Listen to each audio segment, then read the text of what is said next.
information on how our Malaysian tourism has gone pre-pandemic, post-pandemic, and so on.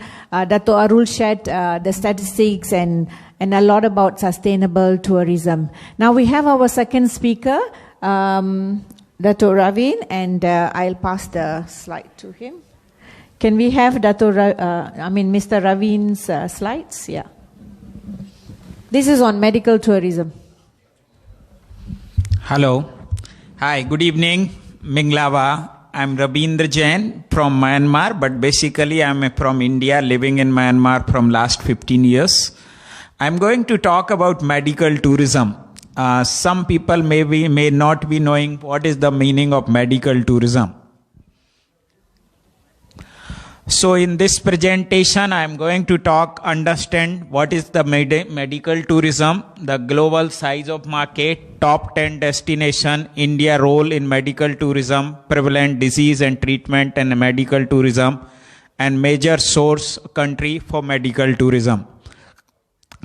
Like I always believe one thing, my previous speaker was speaking about how to increase tourism in Malaysia. So like I always tell, in life if you are running a race, you cannot decide your speed. Your speed will be decided by your competitor. So only 1 month back, Thailand make visa free for Indian. So I have traveled Thailand with visa free. And yesterday on first when I come to Malaysia, so initially they used to charge for us $67, but now on 1st December I was the lucky one who came in Malaysia without paying anything. So that is the way how things has to be changed, otherwise you cannot survive in any business. Business rule is very simple. You have to do what your competitor is doing. You like it or you don't like it. If you don't do, you will be absolute. You will be thrown out the market. So what is the meaning of medical tourism? Whenever you travel from one country to another country, or even in India is a huge country, lot of UP and Bihar people, they travel to Chennai, they go to Hyderabad, they go to Delhi for medical treatment. That is called medical. Some people think in medical tourism, go to company like us, which is called Medical Value Traveler. Why should I not go directly to Apollo Hospital? What is my role?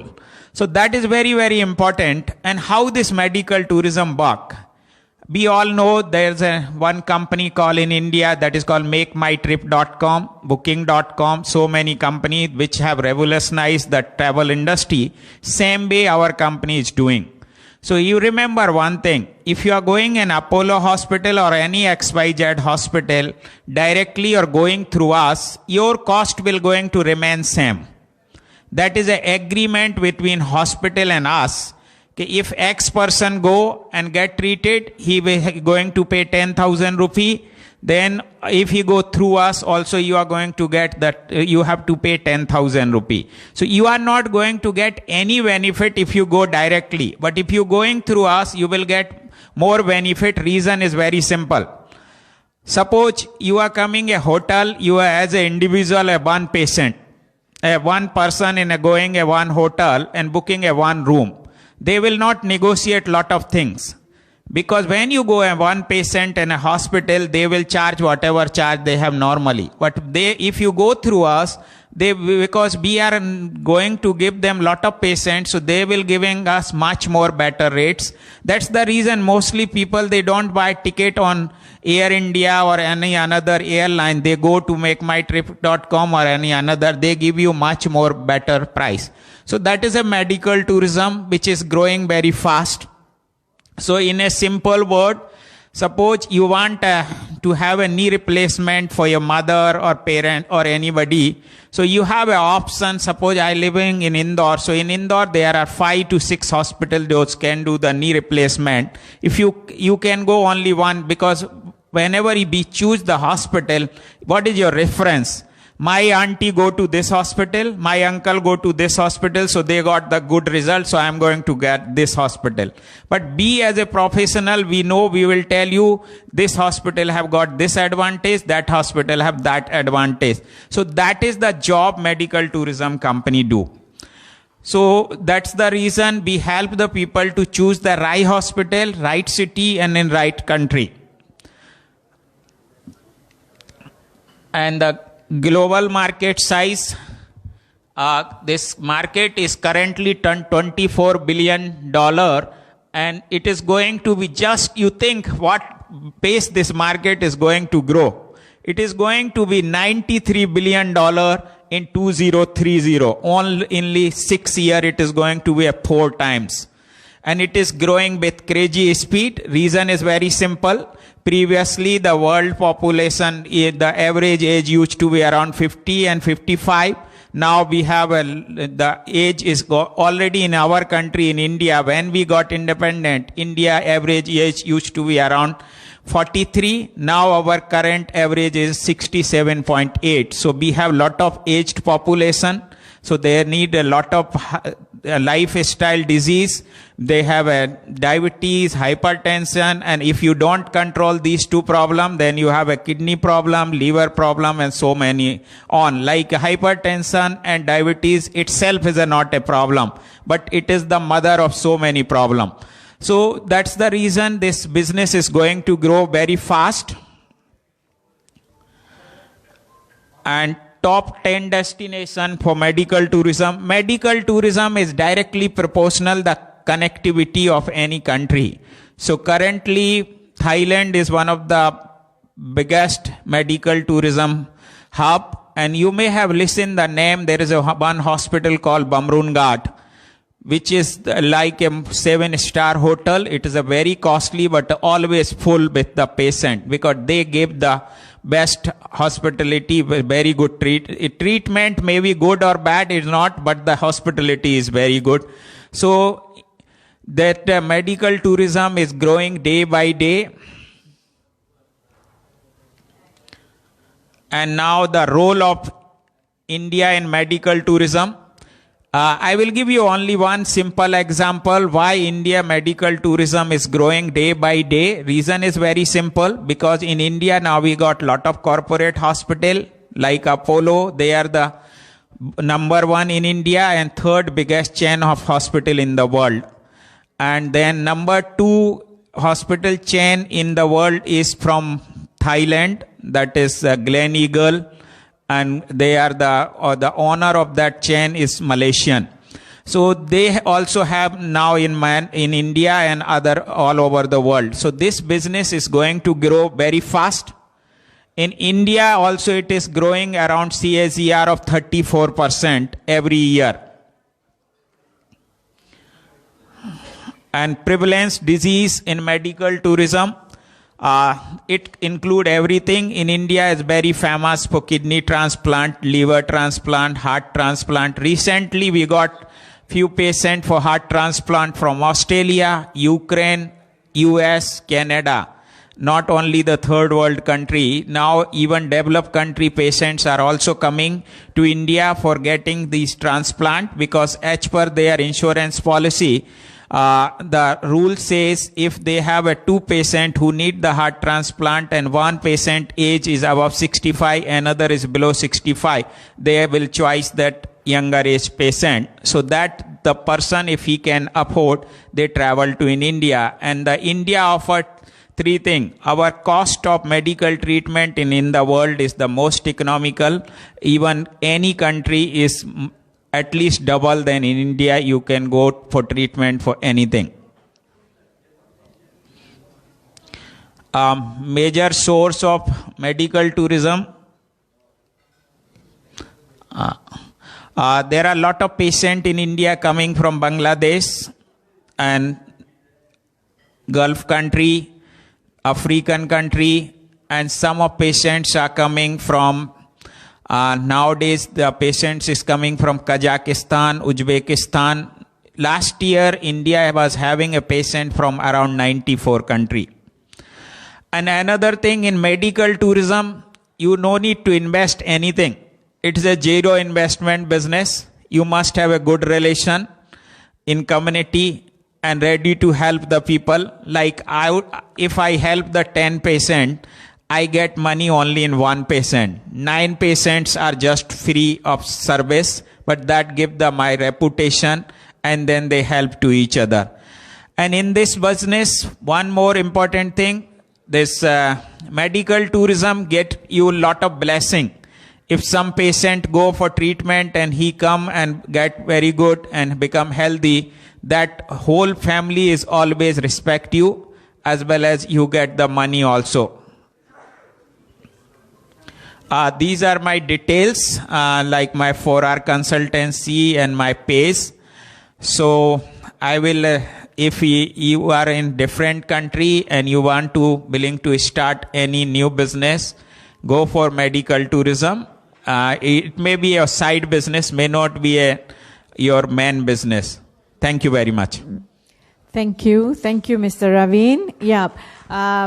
Ladies and gentlemen, we heard from Dato Arul about sustainable tourism, and we heard from Mr. Raveen about medical tourism. And as he mentioned, medical tourism, as he said, zero investment. It's basically on tourism. What is the purpose of this tourism all about? And can I open the floor to questions? Do you all have any questions?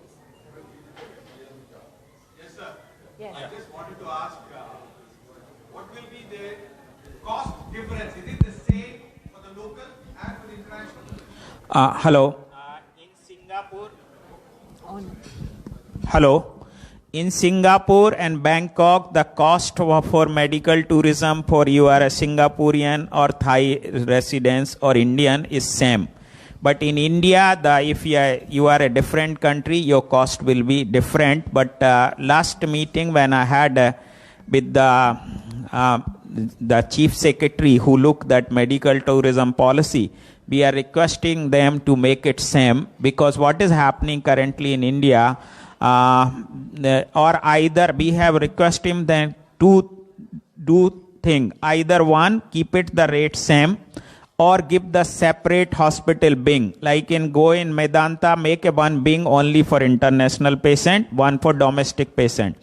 Because if your pricing is high, for Indian patient you are charging 100 rupee, and for international patient you are charging 125, and you are giving the same service, they feel cheated. So we are requesting now government to make it the same price, or either whatever you do, but have a transparency, or you can tell this 25 rupee we are taking for these are the services like airport pickup, medical visa services, everything. But we have to give it has to be transparent, because this is a world of digital. If one patient go unhappy from India treatment, he will going to stop another 10 patient. Yeah.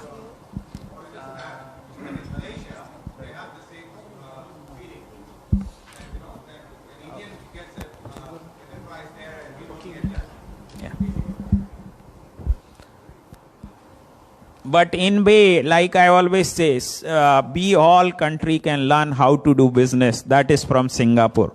They are very good. They make it everything. Like I always tell, Singapore is a country which do all illegal business in legal way. That is my, they make it everything legal. Like in the world, there's no country which allowed the emotional bonding, liver transplant and kidney transplant. But Singapore allow. But they charge, like in India, liver transplant costs $30,000. In Singapore, it will cost $600,000. But that can be done as they come out with a third category, which is called emotional bonding. Worldwide, there are only 2 categories. Category 1, like me, my mother, father, my brother and sister. Category 2, my wife, my brother-in-law, sister-in-law. So they worldwide have only 2 categories. Singapore is the only country which has come out with third category, which is called emotional bonding. Anybody can say anything. Oh, I am emotionally attached. I want to donate my kidney or whatever, my liver. So they make it everything like that. So that's the reason they are quite successful. Thank you. Thank you, Mr. Raveen. Is there any other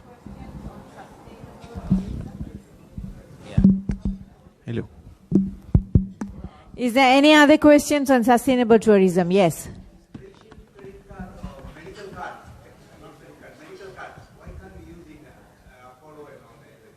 Yeah.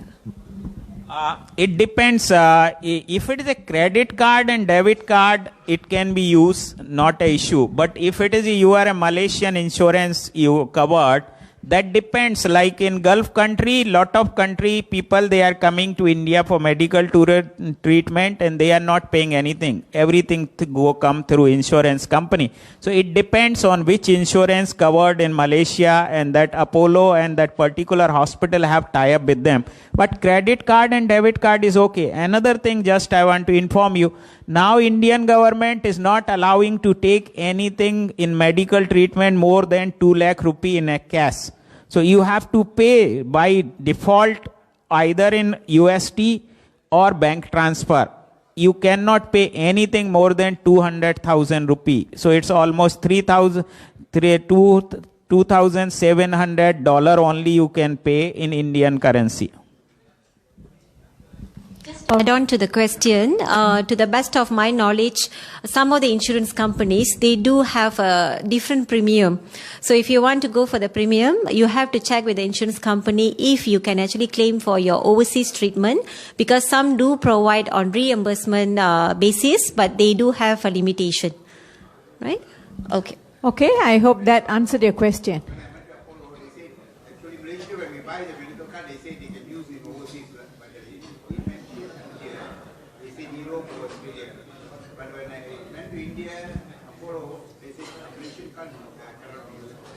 In Apollo, it cannot be used. Yeah, this is actually hospital. The Apollo, Fortis, Medanta, they are the private hospital. It depends on that particular insurance company and their tie-up. So before you are going, you have to check with them.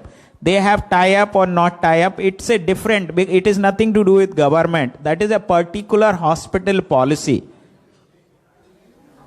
All right, I hope that answered your question, Mr. Segaran. Is there any other questions? If there's no other questions, I think we are running out late and our time is over. I would like to take this opportunity to thank both our speakers today, Dato' Arul Das as well as Mr. Ravin Jain, for their wonderful sharing on medical tourism as well as sustainable tourism. Thank you. Thank you, panel members and the moderator. I would like to invite Mr. Ravindran Arjunan, Secretary General, Gopio International, for the token of appreciation presentation.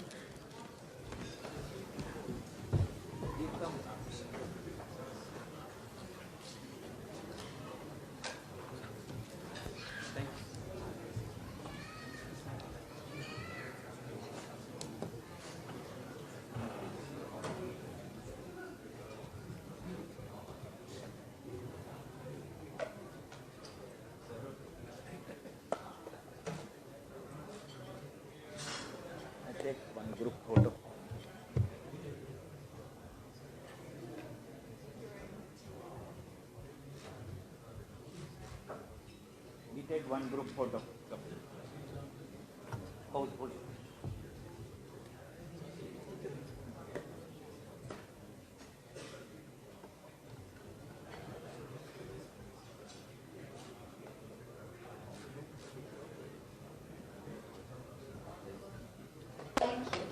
Okay. So now we are arrived at the last session for the day. So we have a special talk by Mr. Masaki Koiwai, the president of Japan Organic Farming Association, JOFA. So he's going to join us online. But before that, I would like to invite Mr. Karunanidhi and Mr. Yumoto to give a brief introduction about our speaker.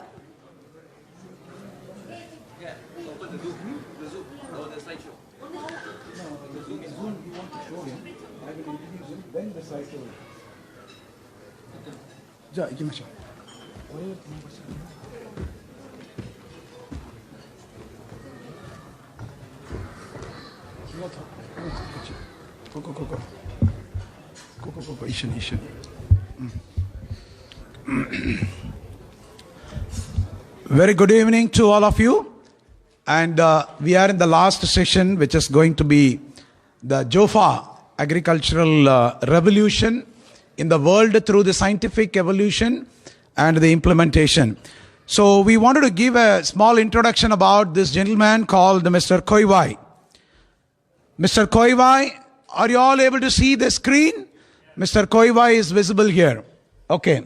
Mr. Koiwai is a United Nations award winner for the scientific organic agriculture. And he has been developed a theory called BLOF theory, biological organic farming, which won the world best project in United Nations 2019 Global Agricultural Conference. And Mr. Koiwai implemented the natural farming and organic farming in a very scientific way with the 15 years of data, crop data, harvest data, soil data, water data, and all these things. Very important and interesting thing about this project, this is completely funded by JICA. I don't know how many of you know about JICA, Japan International Cooperation Agency.